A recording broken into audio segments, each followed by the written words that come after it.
Hello there! Welcome to a patch review of 1.4 that is going to be done in 84 minutes. I've got a timer right here. As soon as I say something relevant towards it, we'll start the clock. I must end in 84 minutes. So this means that it's gonna be unedited. It's just going to be an entire presentation playthrough, and if let's say I were to say anything wrong in the video, too bad. I'm gonna just keep it in and not be able to cut it. So to just take note, I won't have that much like supplementary images or gameplay stuff. So it's more like a podcast feel where it's just you and I'm talking to you. I don't get to hear you, unfortunately. But get some food, get some popcorn before you listen into this. If there's any sort of suggestions and improvements that I say within this video that is suitable for perhaps the later 1.45 version, because I'm actually filming this right before the 1.5 video drops.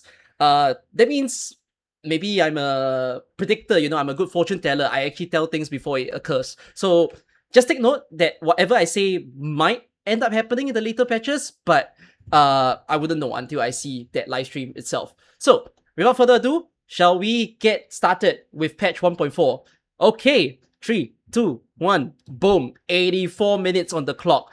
I think the first thing that we probably have to mention about patch 1.4 is in the scope of just Endfield itself, this is probably the best patch that they've done. Not to compare it with the state of any other games. I mean, in the first place, I also don't play a lot of the other gacha games. But just in Enfield's case alone, when you look at 1.0 all the way up to 1.4, it's the best patch that they have done. It's best in a lot of fronts, I would say. It's a little bit of a patch that has something for everyone, whether is it the main story being something that is finally enjoyable to read, emotional to read, the combat variety in terms of the number of game modes that they've actually released. We'll go more into detail later on. There is also a lot more on the AIC, finally, after patch 1.3 didn't even drop anything AIC related. This time 1.4 gave the factory lovers a bigger challenge, which is deleting everything, overhauling, so that you can cut it down into simpler formulas that works for your factory. And even so, I think a lot of you would have production that's overcapped if you optimize your factory at the moment.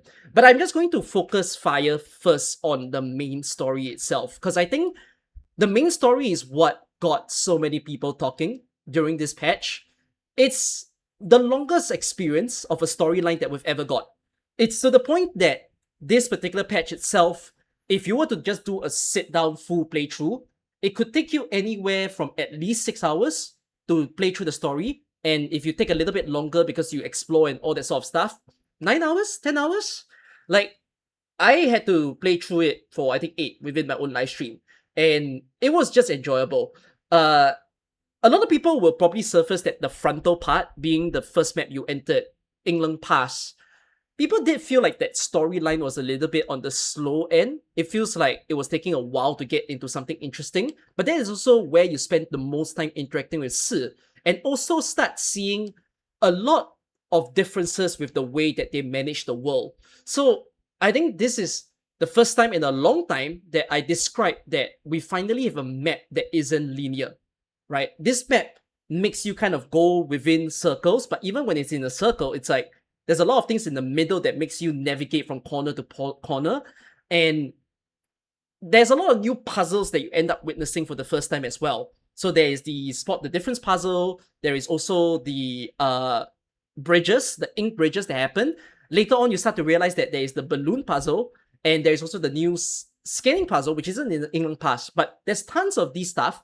It's like, finally, we got a patch where it isn't the stale old, the robot game mode where you put the pieces, the Tetris blocks into the corner and then you fill it up. So it was an enjoyable experience to explore on this map, and like, you kind of feel a little bit lost in England Pass. After a while, you get used to it, but when you get into NWEZ, that's when you get that feeling of, oh my god, this map is even more massive. We'll get to that later in the bit. England Pass also introduced the gas mode. So you start to see gases that you can't really extract until you finish the entire story, but I think that helps people to be a little bit excited about what is to come, and it pushes you forward within the story itself. So I think at that point, you haven't really got so introduced to the new enemies of Blightshade just yet. It's only until the next, once you open the door and you enter the devastated place, that you start becoming even more surprised by the amount of new stuff that you get to see. I don't have too much comments about England Pass in terms of like it was amazing and whatnot. I just think that it was a good build up. At least it helped to make your playthrough feel a lot fuller, and at the same time, it wasn't like in a bad way. It wasn't so much so that it feels like something that you didn't have to do per se, because the map after all is very pretty, and at least you get quite a bit more interactions with both Arkin and Si. So I will drag the next conversation in, being the NWEZ, because I think that's where a lot of the compliments that people will give comes into play. So this is where you start to see a lot more of the emotional storytelling that comes into play, because the first thing that you kind of see is the academy that both Arkin and Chen used to basically train in. And they brought up the whole idea that the exclusion zone is like a zone that a lot of people couldn't really enter for quite some time, simply because it's been devastated by the blight. And in order for them to really get into there, they need all the resources that they can in order to revitalize the entire place again and to remove all the bad stuff that plagues the place. So you kind of go on a little bit of like a rescue excavation mission before patch 1.5 happened, and I heard that sorry, not 1.5 but 1.4.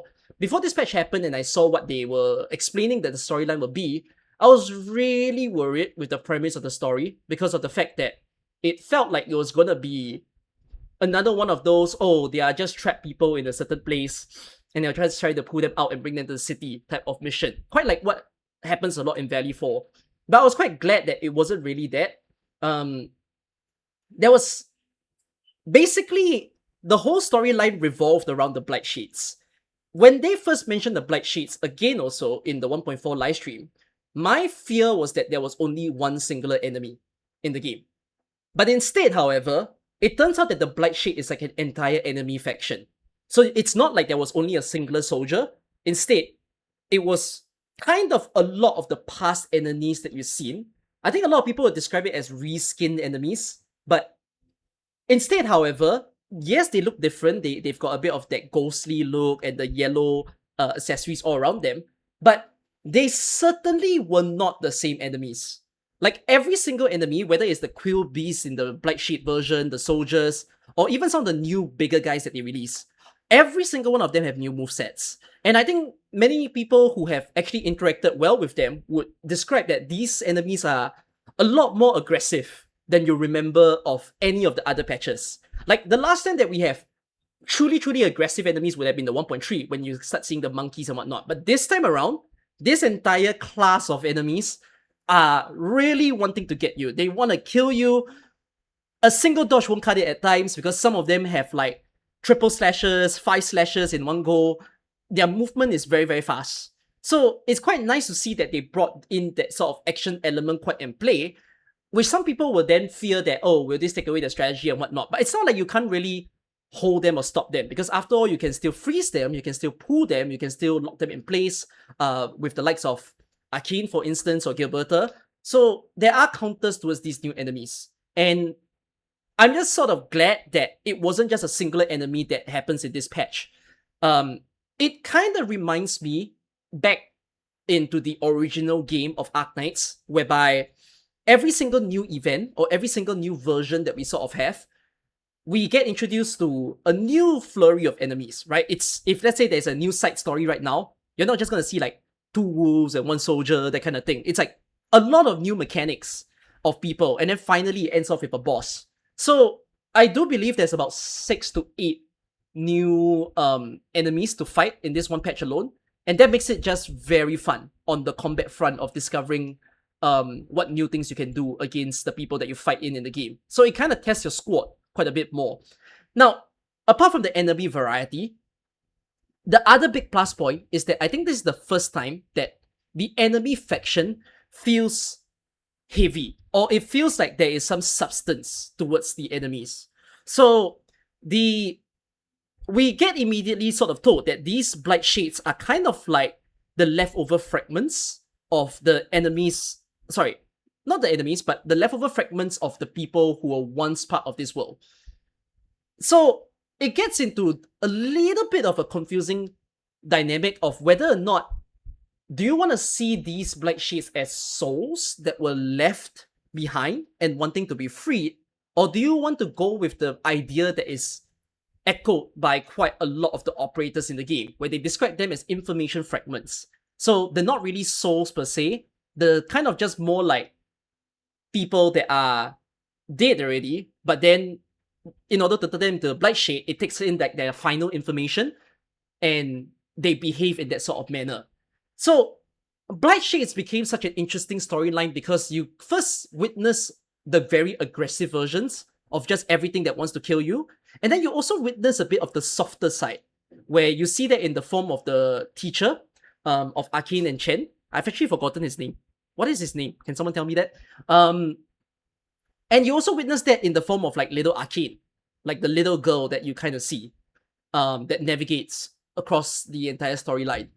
So that just puts into a sort of mystery very, very early on when you read the story of like, why are certain black shades nice to me? Why are certain black shades actually trying to get me? And as you read on, the story really helps to paint that idea of the difference there. The world of NWEZ became so fun to navigate. I mean, it was fun to go into this like mystical, purpley, greenish environment where everything is so fogged up. It feels like there's danger imminent everywhere. I do thoroughly enjoy the whole thing whereby you have to go from station to station in order to keep yourself fresher, in order to not die to the miasma, basically. It's interesting because this whole miasma mechanic of like keeping your like contamination level low is quite similar to Ash Space Salvage. And one could say that Ash Space Salvage could adopt a similar approach, but we'll talk about that at another point in time. But I think it was very fun. It was very engaging to have that little timer because that made the whole navigation process pretty cool. One of the final puzzle that I didn't bring up was the one where you had to avoid the enemies, so the enemies couldn't be killed in a sense. You just cannot get in their range. So it almost feels like you're playing a little bit of a Hitman type of game. You got a stealth mission, you gotta wind around all the enemies. I thought that was pretty fun in order to enjoy, while also still trying to hurriedly do all those scanning puzzles so that you can open the doors and otherwise you'll die. It was good to feel that sort of time pressure. So I'm so glad in terms of like the exploration experience that they gave to everybody as the story sort of navigates, and each time once you've completed a phase, they start adding on more and more to the whole storyline that is in play. I'm just gonna pull back before you enter all the rifts and valleys that you see. Back to the academy for quite a quick bit. The point where you first encounter both the teacher, Chu, and also the pet of Arcane, being Blitz Crash, I think that was the turning moment for me that made me say that this story is going to be good. Like, I don't know if if everyone here, whether in the stream or in the video, have watched my playthrough of that section specifically, but I was already getting emotional at the idea of Arcane needing to kill her pet. You know, it sounds a bit strange because we don't really interact with the pet all that much, but the reason why I got emotional wasn't the death of the pet per se, but then sort of realizing that, oh no, this is where the story is trying to take us. Because I think even though the operators, like Edmund himself, describes the Blight Shades as just saved copies of dead people, I couldn't really buy into it because of the way that you see the death of Blitz Crash, and also the way that you see the death of the regular enemies. So I can't play the cutscene, and I hope people can try to recall the cutscene, but they deliberately made the perspective or the angle of Blitz Crash as you when you killed him. So you were in the body of Blitz Crash for a moment, and then Blitz Crash was looking straight at Arcane. So when that occurred, I was like, you just said that the information fragments, but if you put the perspective like this, it kind of feels less like just a copy and rather like a soul that got trapped, to be honest. And it's like, in that final moment, Blitzcrash was remembering Arcane for being its owner. When you kill the regular enemies in the world of the NWEZ, you will hear them say words like thank you or like I'm sorry when you kill them. So that's when I literally had to be a little bit like questioning whether what the story says is a little true. Because they said it's the save last moments, right? If that were to be the case, why would they say thank you or I'm sorry in the final moments? You know, perhaps maybe that is some of the people's final moments, but it didn't feel like it would have been every single enemies. So that just made me think that there is just but some idea that these people are unfortunately just trapped. But it really depends on how you want to perceive it. For me, perceiving it that way made the story a lot more it's just a lot more deeper to feel as a story. And when you think about it in that manner, the whole idea that the England army themselves, whether you as the player or like the other soldiers themselves who were once before you, right? They did mention how they've already made attempts to try to re-secure exclusion zone before, but whenever they send soldiers in, they just die, right? But you think about it as these soldiers that were once there, the enemies they had to fight were their own kind. It's almost like they had to fight their own friends in the whole story. And unfortunately, they may have died along and joined the whole crew of like a zombie army of trying to just kill everybody else. I think when I made that sort of realization after killing Blitzcrash, that this was almost like where the story is going, I already found it very difficult to take. Like my heart was sinking at that moment that like I wasn't ready for what's to come. But of course I had to play through the story. So I'm just glad that they finally gave a lot more substance in a sense to the Endfield storytelling, which is not something that I really felt in the other patches. So let's get past the whole academy arc and you start to have a little bit of chatter with 3 specific operators being Mifu, Da Pan, and Li Feng. I think there's 2 situations where you kind of encounter them. One was before you set out into securing all of the rifts. The second one was when you go into the old research center. I'm not sure if I enjoyed those parts specifically because I wish it wasn't just like I understand that it was to set the mood and the devastation of the place, but I also kind of wish that if they were gonna do it, I heard a lot more about it. We're gonna talk about Li Feng quite a lot after I'm done with the main story stuff, but it was quite tough to need to find all the belongings of the people, find all the old files, and then you're just there like, is there going to be a satisfying conclusion for some of these characters who wants to recollect these memories? I don't have too much to mention of the old research center, apart from the matter that it was definitely a mood in itself to step into that broken facility that when you first played 1.0, you see the new research center being fully built, fully decked out, the nice libraries, the nice staircase, and then when you enter NWEZ, you just see a broken version of it, you know? So I don't really have much to say or describe as words. It's just, it does something to a weak heart, and I have a weak heart. So there's that. We're gonna jump into the bridge part, or the bridge cutscene that occurred, which is I remember the whole bridge part being a little bit funny to me because I wasn't expecting it to break so soon, right? Immediately opens a new bridge, breaks in 1 second. Arcane falls down. Polika nods her head and say, "Yes, go save your brand new fellow Enfield worker." But once that part of the story kicked in, I mean, a lot of people would have basically stated that that was one of the nicest things that they got to sit through as a story experience. the whole perspective that you play as Arkane and you play as the injured version of herself. It's quite funny that in the entire scene they didn't allow you to let Arkane die. Like even if you were to reach 1 HP while fighting the enemies, they will keep you alive as a way to symbolize that she's just fighting to the very end to hold on to everything. You know, basically Arkane got Surtur talent, Surtur from Arknights, stay alive for several seconds before retreats from the field. The whole scene where they gave you a limping version of Arkane as well, where she doesn't really walk straight and whatnot, really helped you to feel a little bit more atmospheric towards the place.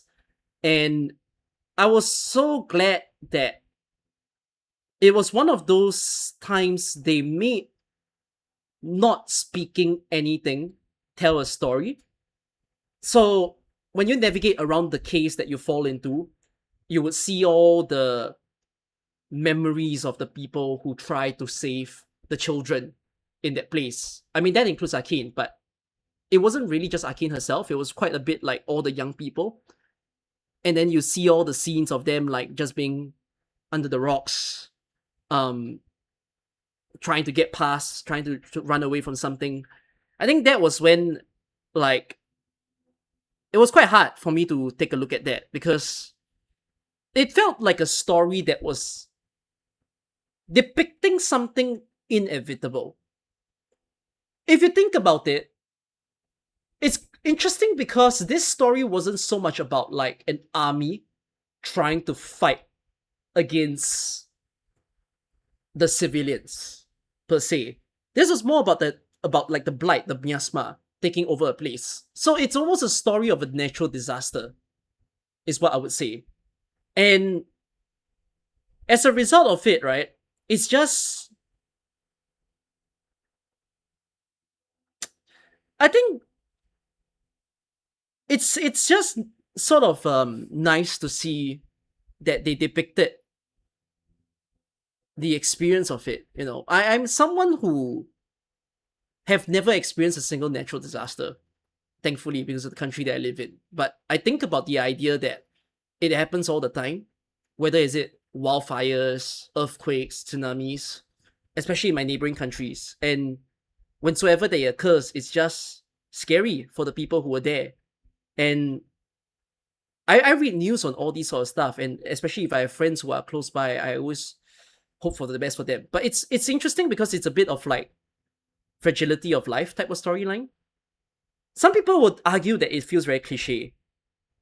But I think I'd rather that it is well written than even care that if it's a cliche storyline or not. I don't play too much of other 3D titles to know if this is a writing that they choose to pursue. But at least in the case of Endfield, I'm glad they did it, and it really hit me quite a bit that this is what it happens to be. So I definitely was crying. I think not quite yet. Not until the whole moment where Enmin starts getting into the picture, and we start to see how young Arkane and all the people around her spend their daily life. And I don't really have. I can't really speak very coherently about that whole matter. I believe if people have watched through my playthrough, you'll hear a lot more of the in the moment thoughts. But even right now, as I'm speaking, I feel like I'm reliving whatever that happened. And that's a good thing. You know, the fact that the memories of that story is playing back for me, I think that is a sign of a good story. Because I don't feel this way of anything else in Enfield. Like, if you ask me what happened in 1.3, 1.2, and whatnot, like, I can't recall a single thing that occurs. I struggle. And even like the side quests that happens in this one, I can't fully recall all of them as well. But that entire scene in itself, it's quite something to sit through. I feel that the way I sort of see it is this. I wanted to say this at the start of the review, but I'm also just gonna put it here. like 24 minutes in, that if anyone feels that Enfield's story is still bad at this point, the way that I sort of describe it is just don't play Enfield. Or don't play 3D gacha titles for that matter. Because like, if you think this is bad, your standards are really high, either that or you have a cold heart. It's one of the two.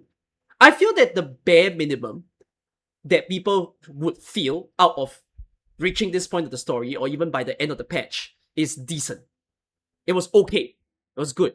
As harsh of a critic that you may be as a person, your minimum is to say that it was fine.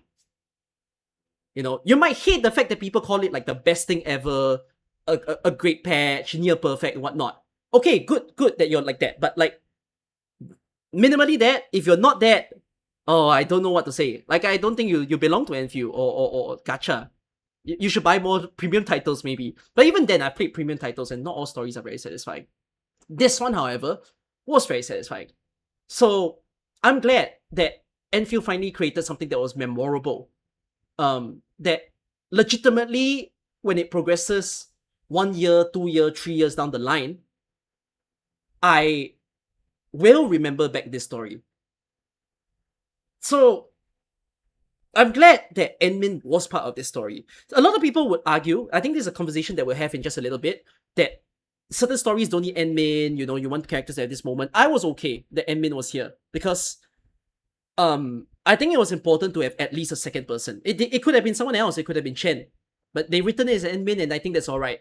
That Enmin was the one to help to give hope to Arkane, to keep her spirits up and let her understand that, you know, you move on in your life for the people who wanted you to have a life. I feel this very strongly about my own personal real life friendships as well, which is why I think I feel a lot closer to this story. So I'm just going to cut off that this is what I wanted to mention for the whole Arkane arc itself. Once we pass the Arkane arc, it's quite interesting because we jump very quickly into the final boss, which is Electrios. And this final boss is very different from perhaps quite a lot of the other final bosses in the game, because we barely have seen this guy. Like, we don't hear about him. We don't have a name mentioned. The only time we saw him was fight him and we kill him and he's dead. And then he's gone. You know, but I think a lot of people will also highlight that this was one of the best boss experience that they've ever gone through. The music was great. The fight sequence was great. It's not the hardest boss. I'll just put that forth. I played it with a story-based team where I use Arkane, Chen, Perlika, and Enmin. And I still smashed that stage on the story difficulty. I'm just going to put forth one important improvement right now, which is I would strongly wish that Enfield adds a difficulty choice before you even step into a new boss. Because I strongly think that yes, people should be allowed to play at a story mode difficulty of like level 60, but considering a lot of people have very, very good good squads right now, I would love if before you enter, you can up the level of the boss immediately, like 70, 80, 90. Because I don't think it helps that, like, okay, some people can say maybe I'm just too good at this game, but I couldn't see like half the boss's moveset.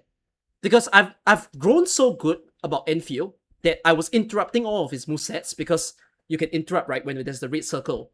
And like, I was just good at sequencing all the people's skills. So I didn't take a long time to sit in that boss fight, and instead, like, I just killed him. In order for me to really experience his movesets, I needed to play not so good. So what I basically realized is that one of the reasons why a lot of the other streamers had a better time than I did, which sounds rude, and I hope it doesn't get taken wrongly, but it's kind of like they don't play as well. So they end up thrown into the harder versions of the boss. Like, if you watch a lot of the other streamers, even when they saw the tutorial to pick up the sword in order to kill him when he's immune, when he has got his shield down, a lot of people didn't catch that when they first played. So they died to him. You know, so they get very surprised and like, whoa, that's so cool. But I didn't do that because like, I immediately understood This boss is immune. Why is he immune? They gave me a sword. Let's use the sword. So I hope that they change the difficult, like allow for difficulty modifiers at the front. But for what it is, however, despite me playing very well, I also did feel that the boss was very cool. It was super worth to play. I like it. Some people will feel that the boss was just like dumbly placed in, another kind of vague poster, and then now he's gone and now you have no way of siphoning information from him. But I still think it was good in the sense that there was just as little as he spoke. You do think about what he just said. You know, the whole idea that there is a whole bigger organization or foundation that is out there. And again, making you question the two realms and dimensions of the game, being the world that you're in on Telos and what is this ether side that they keep speaking of? Will we ever be able to be part of the ether side? So I am curious of all these things. And of course, the story ended with quite a lot of fun stuff towards the end as well. With the whole feature of Ardashir and Neferith, and Ardashir being dead, Si casually telling you, nah, he's not dead, he'll be back. So it was a great main story experience. Like, the rating that I gave for this main story, when I ended it, was a 9 out of 10. And I think it's crazy for me to put it this way. Having played Arknights and Endfield, and they're both the same franchise after all, I haven't read every single story of AK. So bear with me that when I say that this patch felt like a top 10, I'm excluding things like Babel, chapter 15, because I haven't read those yet. But like, I really do think this was a damn good story. You know, I have some tip-top favorites of like Lone Trail, of Wondermonde, that I absolutely adore in AK. But this one can be up there, of worth it to read. I think even if you ignore my rating, or even if you ignore me saying this top 10, the best thing to just speak of this is it didn't feel like a waste of time. In fact, it felt like it was a good use of my time to have played through the main story. So that's, I think, one of the reasons that I would describe that in the earlier patches, if Enfield, like, you know how Enfield survey, they ask like, how much would you recommend the game to a friend? I couldn't pass it, you know, I couldn't even give it a 5 out of 10. But now, I genuinely have good confidence to tell people who haven't been playing Enfield, whether they stop or they quit or they haven't wanted to try, this is good. Get in. You know, I think it's going to be fun for you to try it now. And this is not just on the main story itself. I think this is on a lot of the other stuff. I'm also going to give a bit more praise to NWEZ. The map design was awesome to experience. And the whole environment of the world is just beautiful. I call NWEZ the second most beautiful map that I think we've got after Wuling City. Wuling City just feels like a nice cozy place, but NWEZ felt just really good to be in. I want to applaud the art design team for just how much work that they did on that part. Now, I think we should bring in the idea of the side quests that were available during that. So this is after you've completed the main stuff. This is tough. There's a lot of side quests that I don't recall. So the most famous one would be the Rift Ceiling, because that took forever. It needed you to pipe the liquid Serenite into all the rifts. I saw a lot of people saying that they hate that quest. I didn't really hate it. I'm okay. I'm a neutral party. I'm not gonna say whether do more or do less, because I don't know. I think it's cool to have interactions with the world. But the other quests, however, goddamn, I cannot remember them. Like the music band troupe, where you return the instruments to them. Don't ask me what's that about. I don't know. I finished it and I'm a phase out of it. There's one about the England squad, where if you did all the balloon puzzles, you will receive a lot of lore fragments about them. And you will discover that there was actually a team that first interacted with the sword that you and Arcane diffused. That was okay, but whatsoever. And then there was slug golfing, which is okay. It was a bit silly, but it isn't like very impactful of a quest. There's the Blightshade research, where you got a researcher that wants to study a specific light shade, and then you have to suddenly fight 3 waves of them while he's trying to stand still. All those side quests felt really weird because it almost feels like what ended up happening in the development process. Okay, this is not like a confirmation. This is just me giving some assumptions over here. When Endfield first dropped in 1.0, and how we describe a lot of 1.1, 1.2, 1.3 as a bit of a loud, not say loud, but it's like, you feel like the content slowed down, basically. It almost feels like they took a lot of time to take in the players' feedback on the stories, and then afterwards, they potentially rewritten the 1.4 main story. Like, they took a lot of time on that. What I mean to say is that I think the key milestones of 1.4 were probably all the same.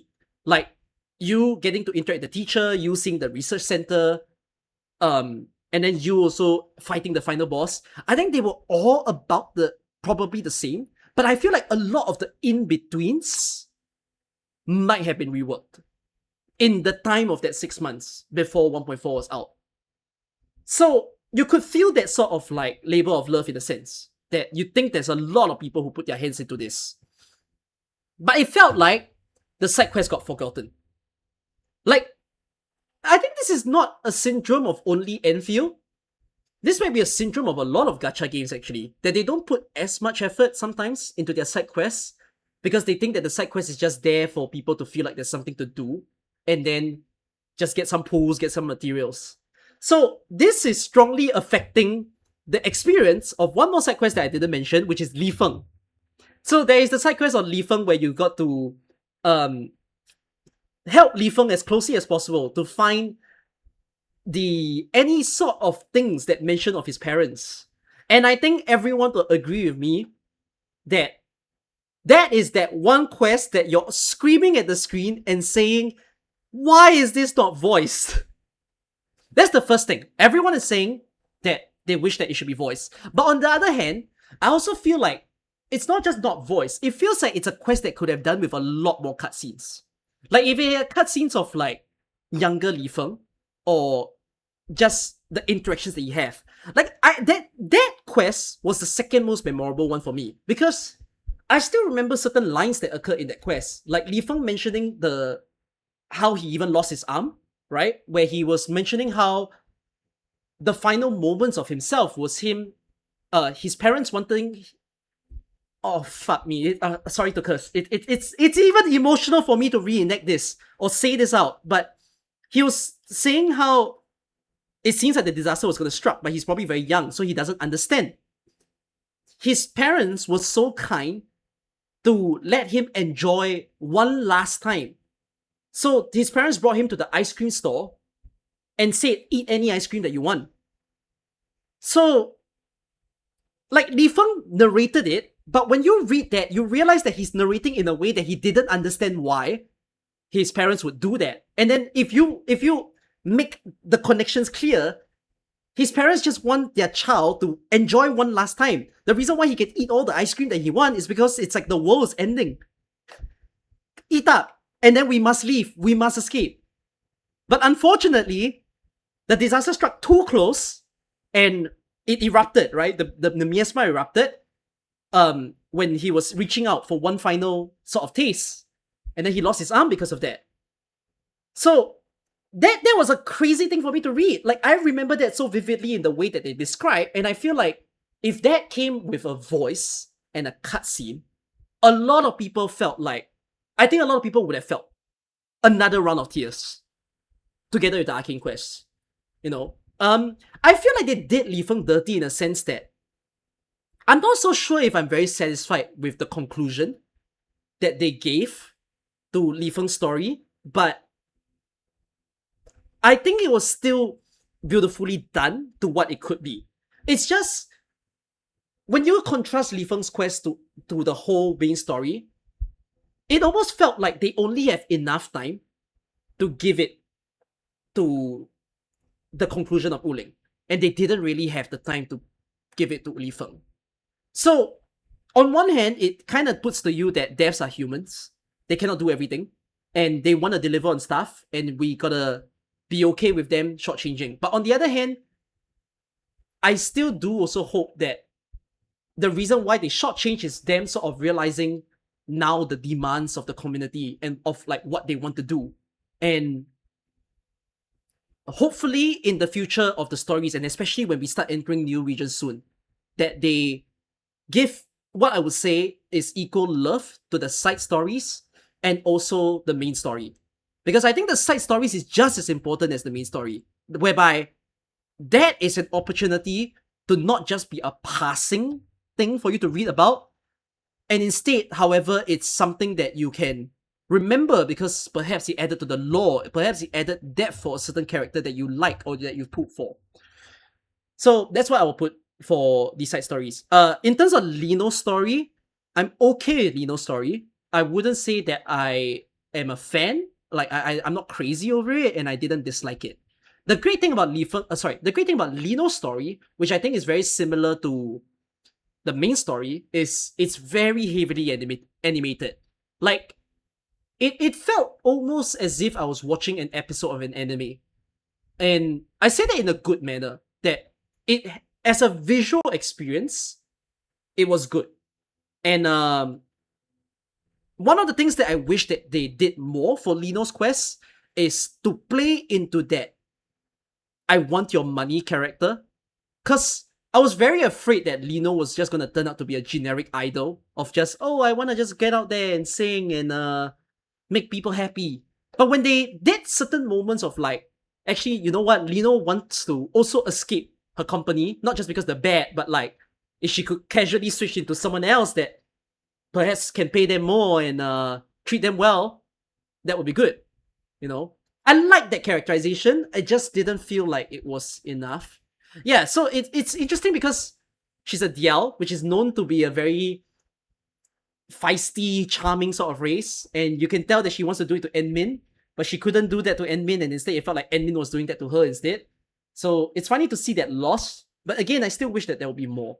I do wonder which is the first patch, whether is it 1.5 or is it going to be like 2.0 at anniversary, that we finally start getting character quests having a part 2.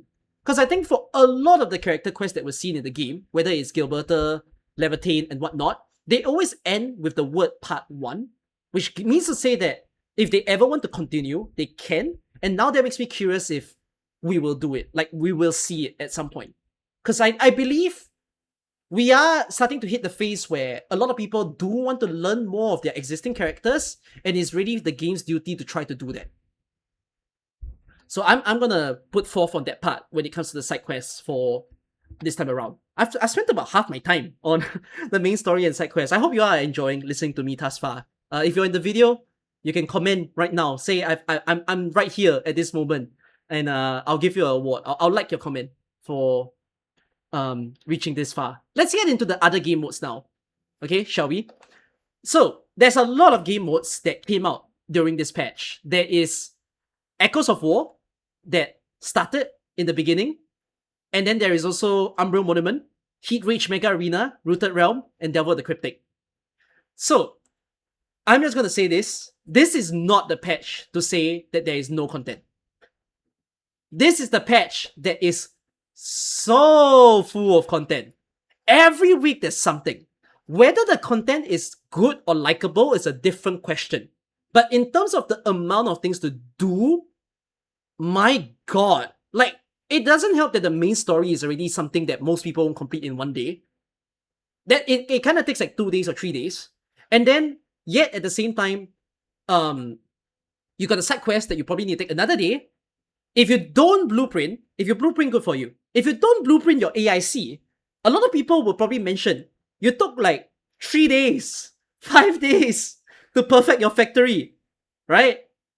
I took probably 3 days in order to perfect my factory. I only just recently finished my factory to the point that I can sell everything properly. But I just finished it, not in the sense that I took many days. It's just, oh, I played on this day, on this day, on this day. So it took me 3 days to sort of perfect it. So it's crazy that there's so much to do. And then now with the game modes that came in, Oh my god, it's heavy. Okay, I'm gonna start with Umbral Monument first. That's the quickest one for me to mention because I say this every Umbral Monument. I don't think it's gone down. Every new Umbral Monument, I actually end up saying, this is the best Umbral Monument ever. So I'm gonna say it for this one as well. This patches Umbral Monument, this is the best one ever. Agree? I mean, it's okay. It was a mix of challenge and fun for this particular patch, Umbral Monument. Because if I just hop into the game, although I hope I can share my screen properly, let me just do that. If we take a look at what you got to play this time around,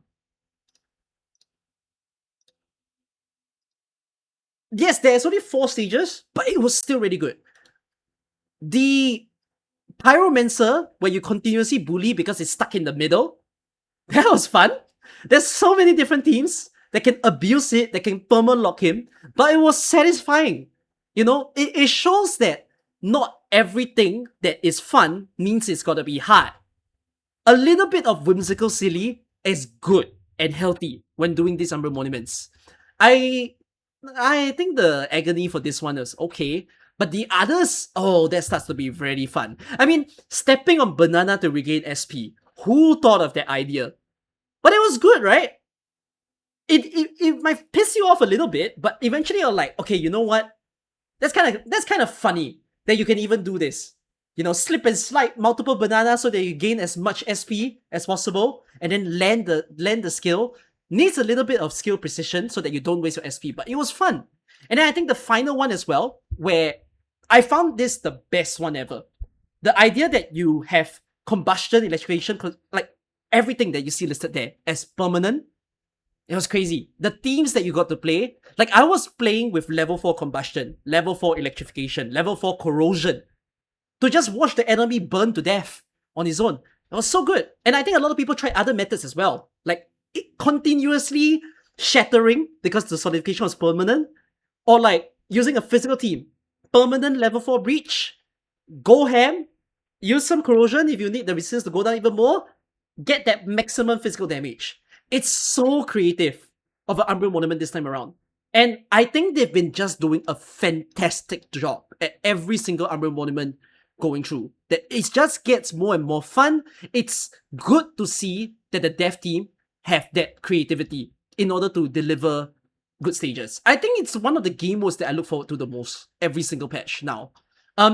Unfortunately, Umbral Monument doesn't solve the problem of replayability, because after you're done with the stage, the only reason why you'll go back is if you want to test your squads. But for most casual players, they wouldn't do that. So I'll talk about replayability later on. Echoes of War was also one of the first few things you got to play.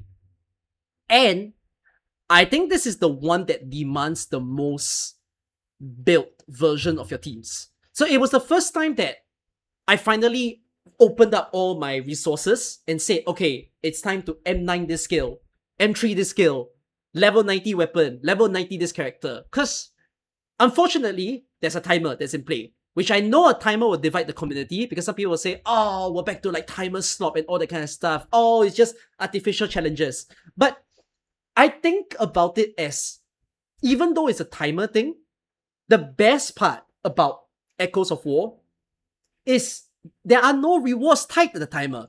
If you think that a medal, like a shinier medal, is a reward, that's not quite right. It doesn't give you more pools, it doesn't give you more materials, it just gives you a shiny thing to be like, I did it, you know? And like, if you think about it, do people who care enough to pursue speedrun strategies deserve a medal?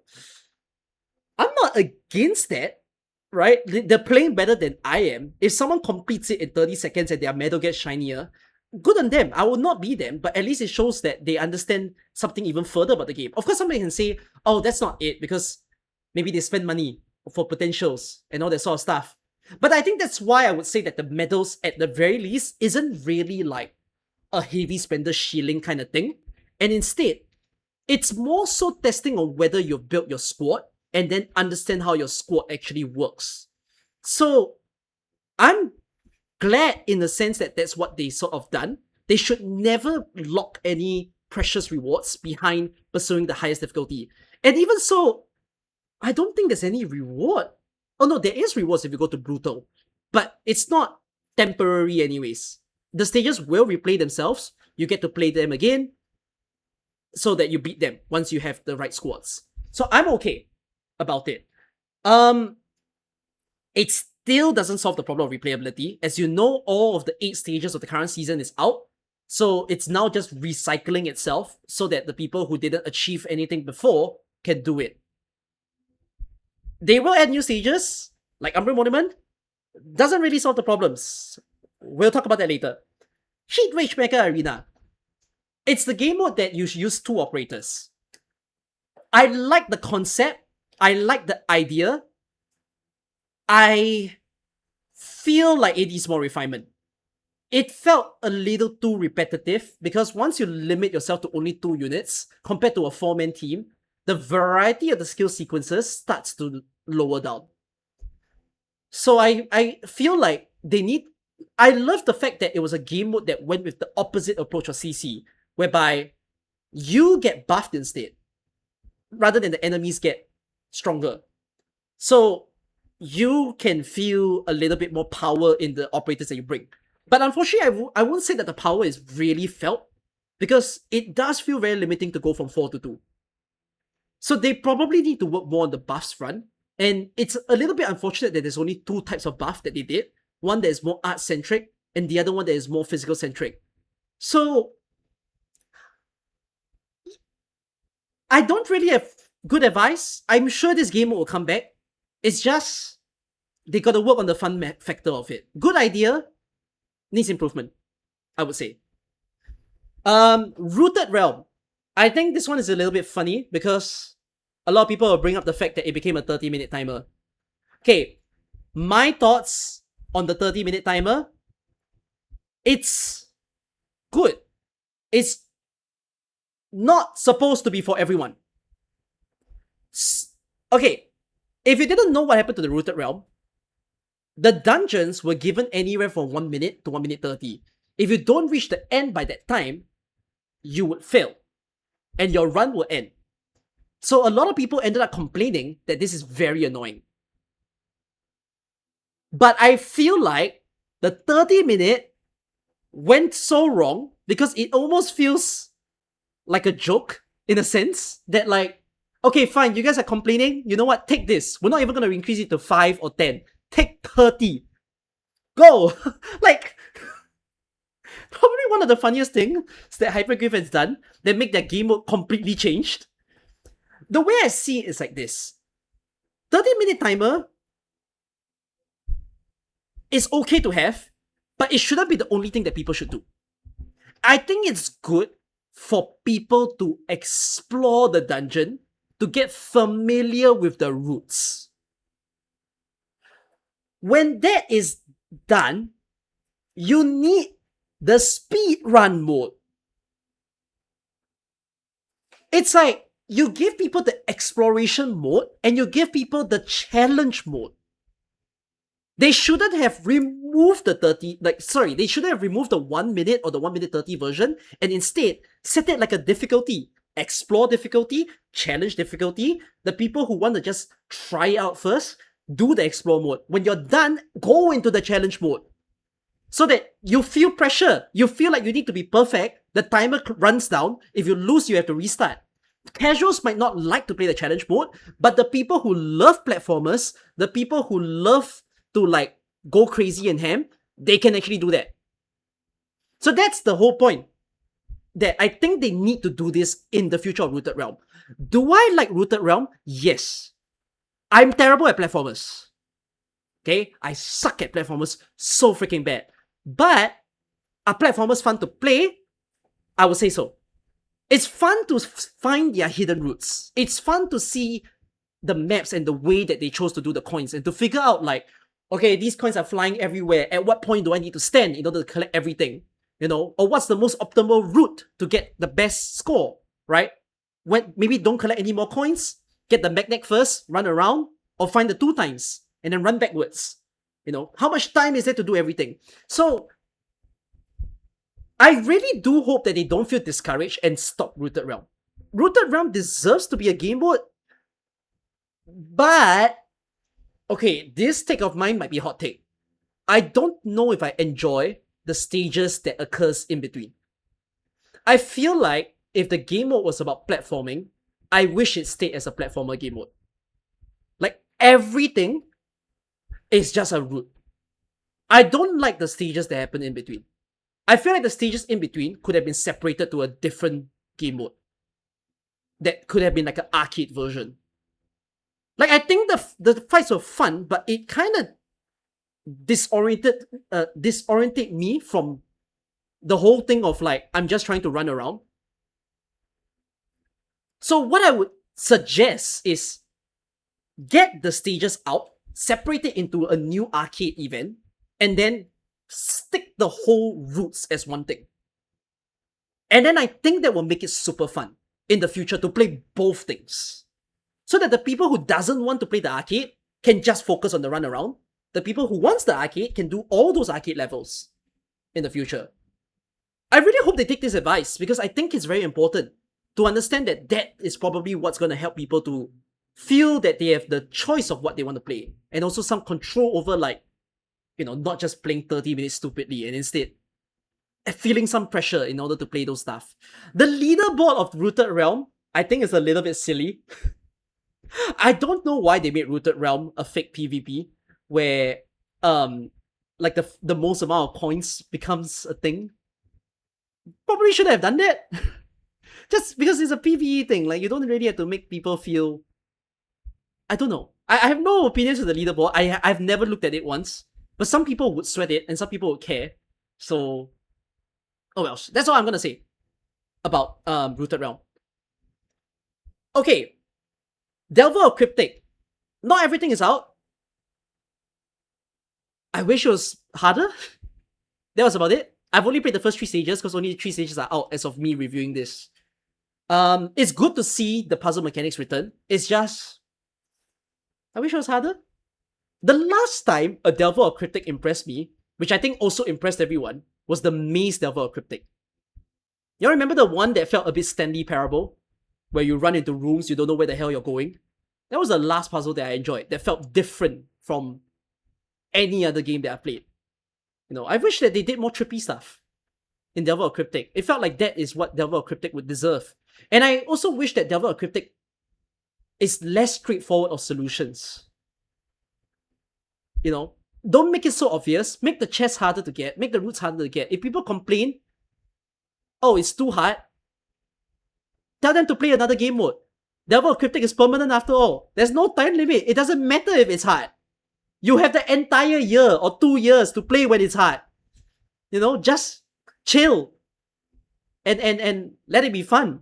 You know, for people who actually want to enjoy difficult puzzles. The thing is that this game has new and also similar level designers to AK.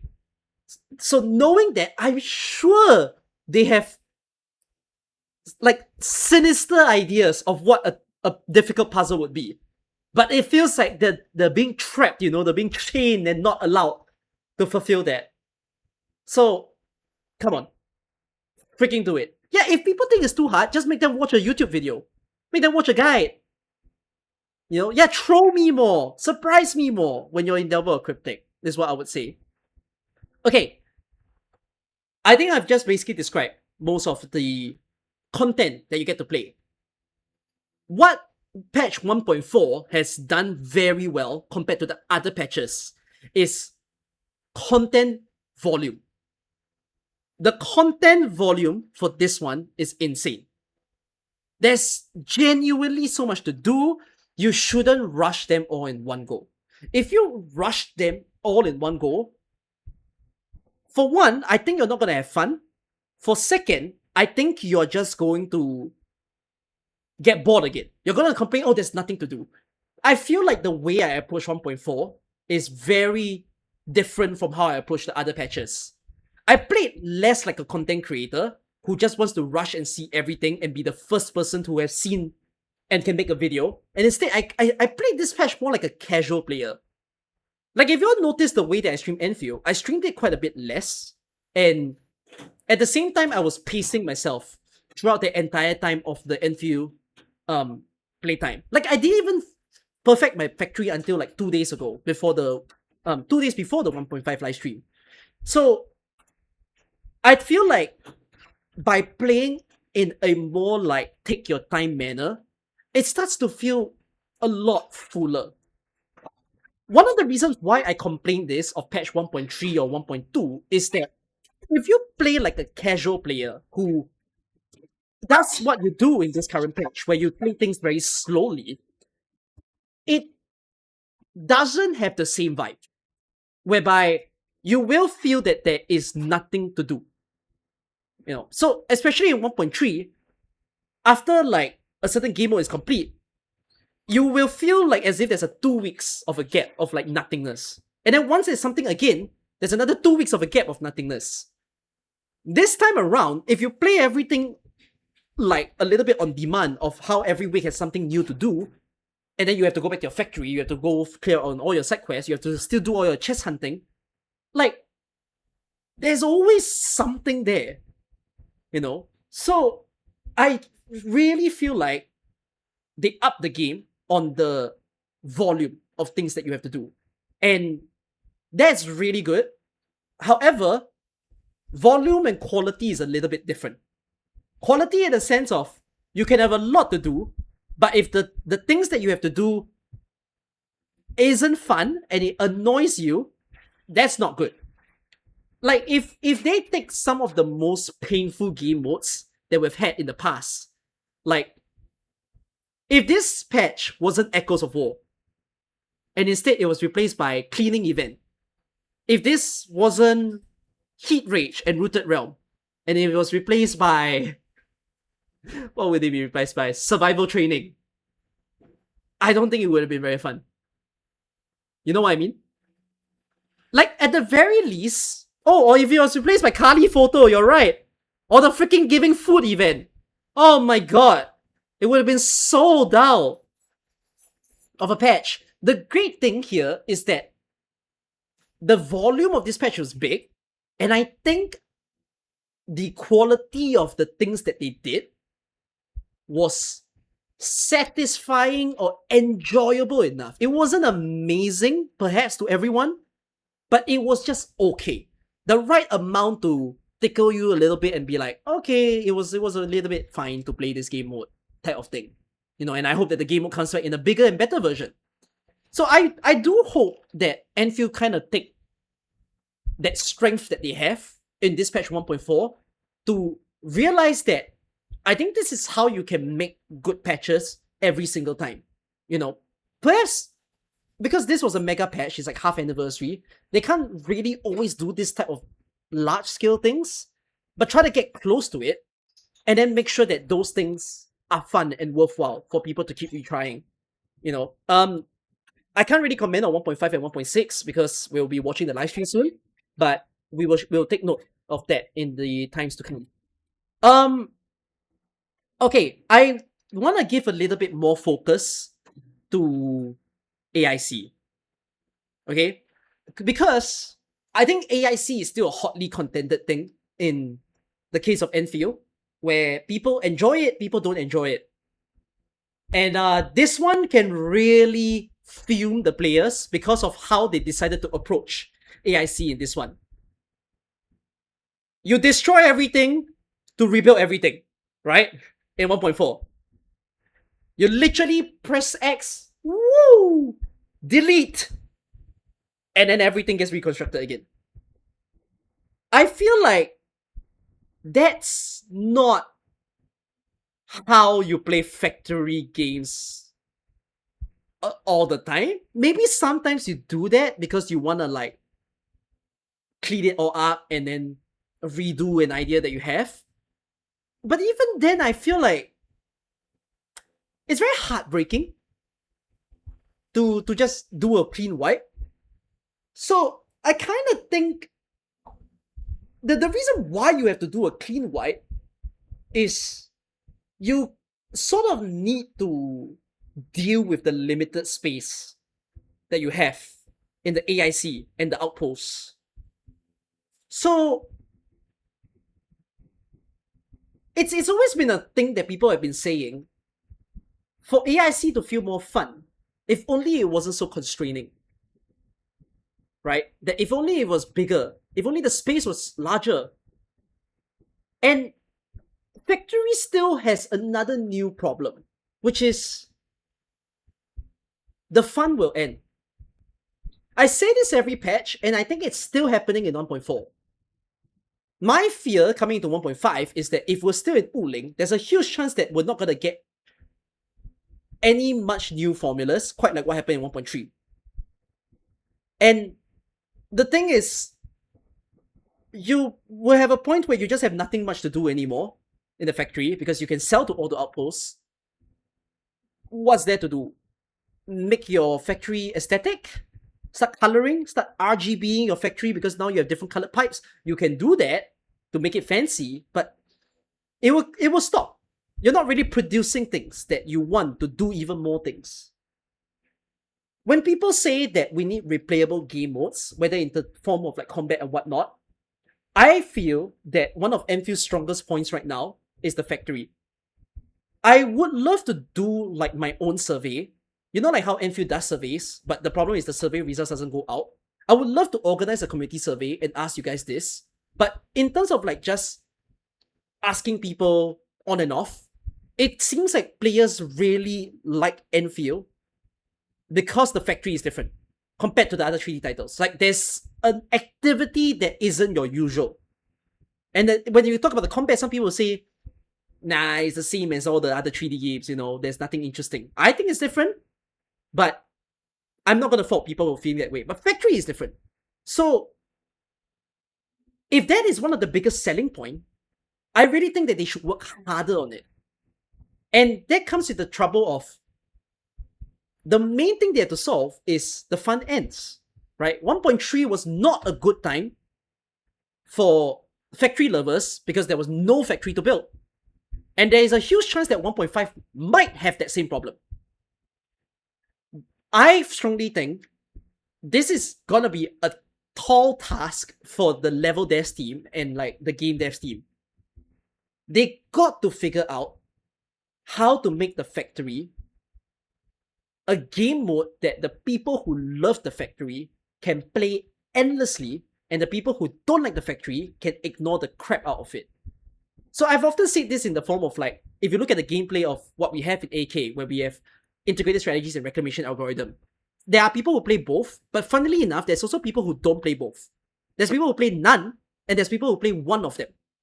And the thing is, they never felt the pressure to play either of them because the rewards are always there. You can get it forever. You can play it 5 years later, the rewards are still there for you to collect once you finally give in to trying those game modes. And I think they need to do that with Enfield, not with a factory event. I'm not saying give us that special formula event that they did in 1.2 where you open up a space of a factory to just build a limited time formula. I'm sure they might do that again. There's a huge chance they're going to do that in 1.5. But instead, however, I think they need to figure a game mode where you get to build the factory in a much larger space. And have that game mode to produce formulas that isn't the same formulas of what you're doing right now in the game. Some people might describe it this way. It's almost like saying, could reclamation algorithm in Arknights turn 3D? Because reclamation algorithm in Arknights is essentially factory building and then going to fight. And then also protecting your factory.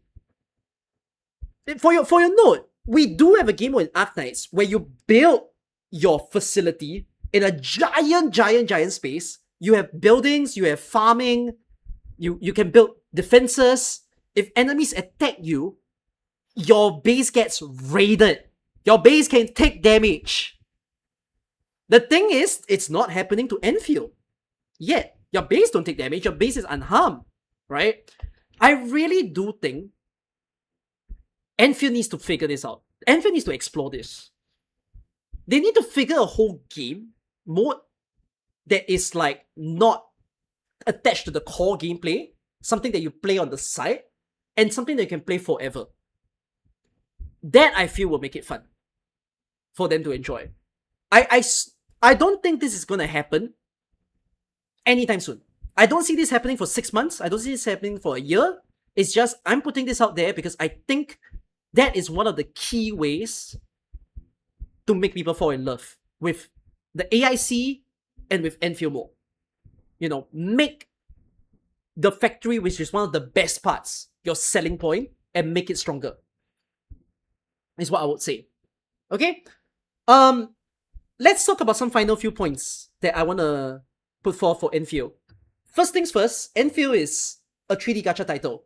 So it's going to compete with the other two big boys. I strongly ask of Endfield to break away from formula. Do not keep trying to do what the other games do because you think it works or you know it works, and instead, like, we don't need games to feel like one another.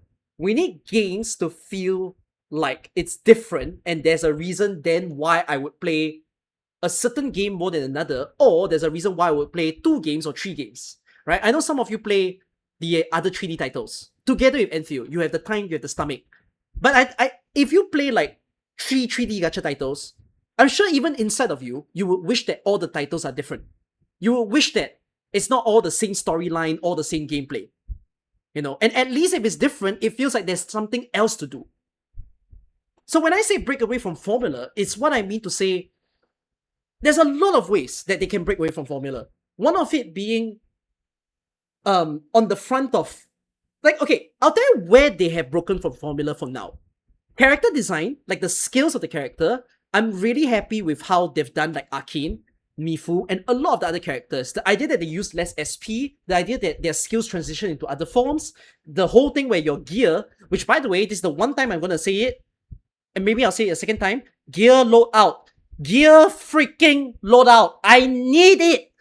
Give me gear load out. Okay, I said my piece. But the character design of this game has been very good.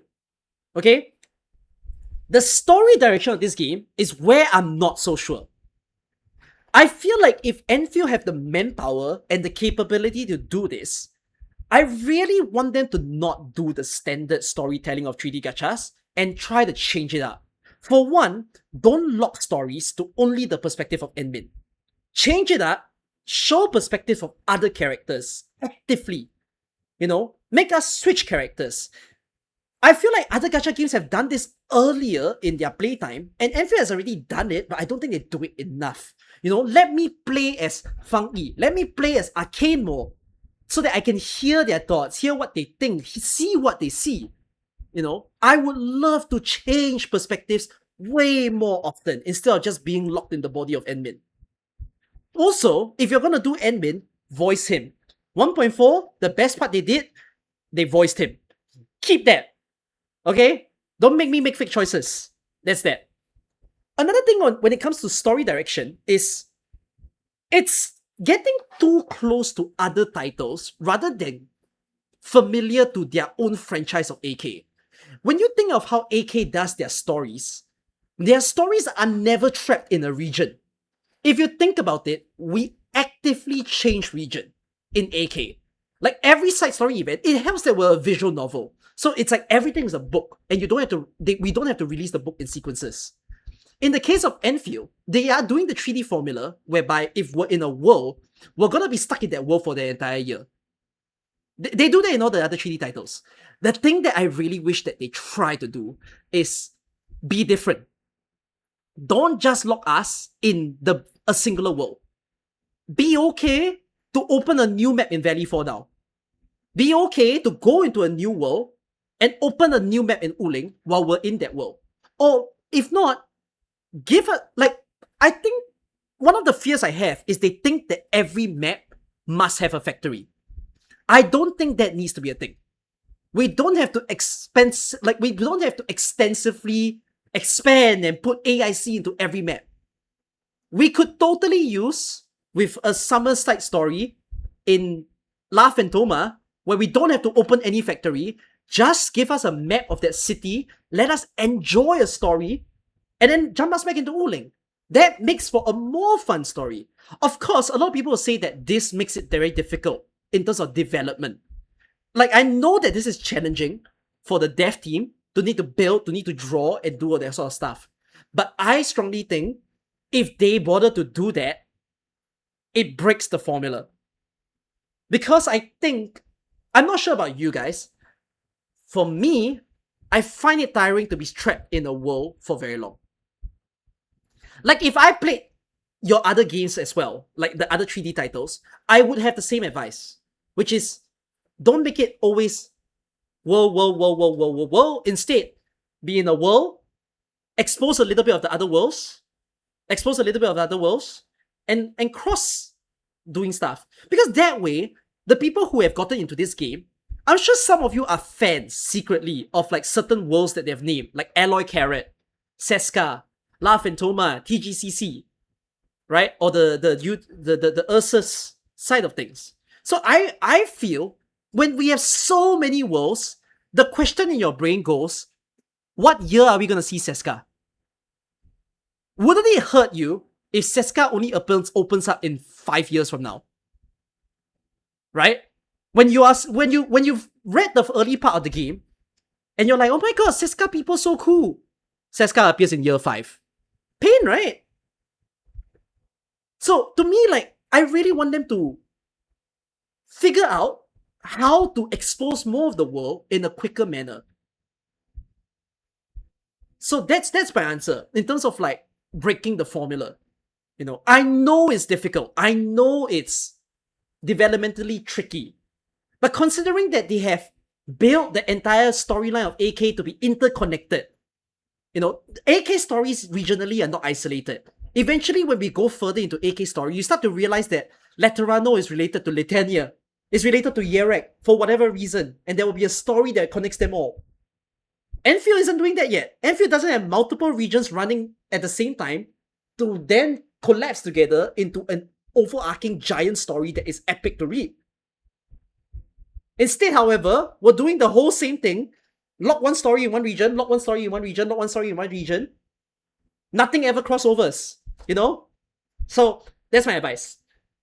Now, this is all I'm going to say for break away from formula. The next thing they have to work on is optionality. Optionality is in the same way of what I said for Rooted Realm just now, which is they need to understand you cannot force players to like every single thing of the game. One of the best things that they've done in AK is making it such that game modes are not forced. You do not have to play it. You play if you want to. You don't want to play it, you can leave it alone.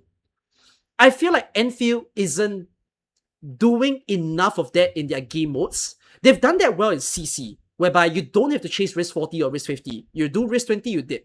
I'm glad that they follow the same formula. But I can't say that they've done it, especially for the newer game modes. They've got to work on that more. And I think another tricky stuff is that as far as people have enjoyed the AIC, they need to understand that not everyone does. So some of you will say, well, the solution to that is blueprint. But blueprint accessibility isn't always the easiest, and not all blueprints are really just copy and paste. There's still things to do. I made a mistake during the 1.4 stream where I stated that new players who just joined. So one thing right now, new players can skip Valley 4. If you all didn't know that, if you just joined the game, you can actually press skip on Valley 4 and not even play it. Which some of you say it's a good thing because maybe you didn't like Valley 4. Some of you say that's not good. It's not good for world building. Whatever it is, you can do that. But the thing is, you can't access all the stuff as a new player. So when you look at the gears of the game, they are releasing more and more gears, right? The gacha player mindset isn't, oh, I can shortchange myself by having a weaker gear. Unfortunately, gacha players' mindset is, I must always get the newest shiny thing, even when I just joined the game. One of the fears I have is that when we start having 10 different components, and then someone just joined, and then they say, oh, I just got this character, what should I feed them as a gear? Then they name this tier 10 component that they have to play Uling and the second next region to get to tier 10. They can't get it in a day, you know. They gotta play for like 20, 30 days before they can unlock the tier 10. Then they'll be like, oh, that kind of sucks. I can't even access that. So to me, I thought what they did. So if you notice in this patch, if you build the highest component, you get to build the older components at a cheaper value, right? I made a mistake. I thought it was the opposite way around. I thought what they did was newer players can use the oldest components at a higher quantity and price to make the newest gear. But it wasn't that. This is an advice I have. I feel like they should try to do that. They should try to make it such that the oldest, lowest component of the gear be horrendous. Make it 1,000 components, like 800,000 LMD. Sorry, not LMD, but the Wuling credits to actually build the newest components, the newest gears. The reason for that is that the people who don't want to build the factory, they don't have to feel that they have to be optimized. And then the newer players don't have to feel so stressed. For those of you who say, wait, if you do that, then what's the point of building the factory? But it's not a bad thing. It's not a bad thing because if you think about it, the newest components makes everything else cheaper. Right? If you use the worst components, you pay the highest price, you pay the highest quantity, your factory will not be optimized. It's not good. But as a new person, when you can only use like 5 Pyrolite to pay for everything else and you only pay like freaking $500, it's like cheap, it's free. So there is a point to optimize and go far, but there is also a way to save the new players from that sort of FOMO and feeling like, oh, I can't get there. This is what I would suggest as a good thing that they really should try to do. Okay? You can't say they are blueprints. It's not about there being blueprints. They cannot access the blueprints at all because they're not at that point of the story. That's the point. They need to reach those regions, and those regions can take them 30 days. Okay, that's the one time I replied to a comment. I'm running out of time. Difficulty. We need difficulty to fill up within this game. Okay? CC was a great time to experience difficulty, but we don't have enough of it, I would say.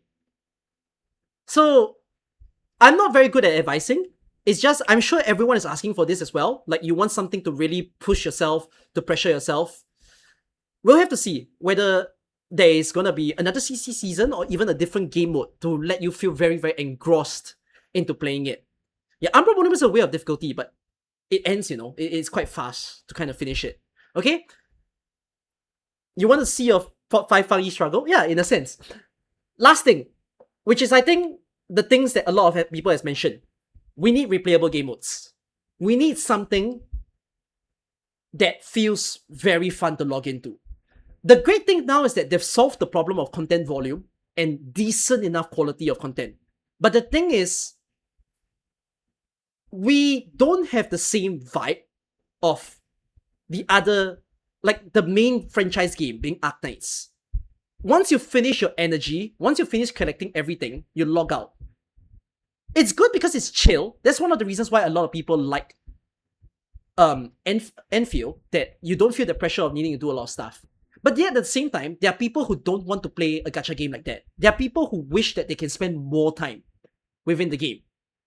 So I'm sure Endfield thinks about this a lot, especially for the fact that the main game that they've made is AK.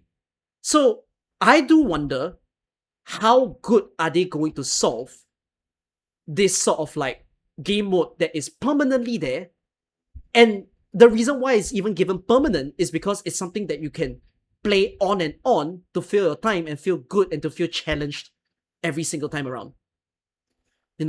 So they'll have to figure that, use what they've done in Stronghold Protocol, in integrated strategies, in reclamation algorithm to solve these issues.